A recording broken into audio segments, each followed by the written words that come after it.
जारकणवाडीमध्ये लोकांना मतदानापासून रोखलं गेलं असं जितेंद्र आव्हाडांनी म्हटलं। निवडणूक आयोग सरकार घाबरलं आणि गावामध्ये कलम 144 लावलं असं आव्हाडांनी म्हटलंय। ईव्हीएम विरोधामध्ये रस्त्यावर उतरणं गरजेचं आहे असं जितेंद्र आव्हाड यांनी म्हटलं आहे। तर आधी प्रियांका गांधींनी आणि काँग्रेसच्या आमदारांनी राजीनामा द्यावा असा पलटवार सुधीर मुनगंटीवार यांनी केलाय। असं आहे की त्या गावामध्ये सोलापूरच्या गावाने ठरवलं की बॅलेट पेपर वरती वोटिंग घेऊया। इलेक्शन कमिशन पासून सरकार इतकं घाबरलं की तिथे 144 लावला।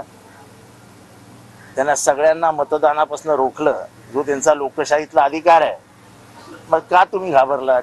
तर त्यांना माहिती आहे ह्याच्यात जर वरती खालती झालं तर अख्ख्या महाराष्ट्रामध्ये हे लोण जाईल आणि महाराष्ट्रात आग लागेल।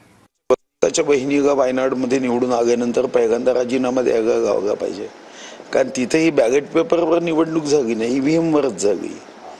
महाराष्ट्रामध्ये जेवढे काँग्रेसचे आमदार निवडून आले त्यांना राजीनामा द्यायला गावला पाहिजे। तर तुमच्या विरोधाची दारतीवर असेल, मग कर्नाटक कसे जिंकले तो तुम्ही झारखंड एकाच वेळी कसे जिंकले, तुम्ही पोटनिवडणुका नांदेडची कशी जिंकली, म्हणजे तुमचं म्हणणं काय म्हणायचं आहे? अशा पद्धतीने जेव्हा विचार मांडला जातो तेव्हा त्या सीआयडी मध्ये का डायलॉग आहे ना, दया कुछ तो गडबड इनके दिमाग में है।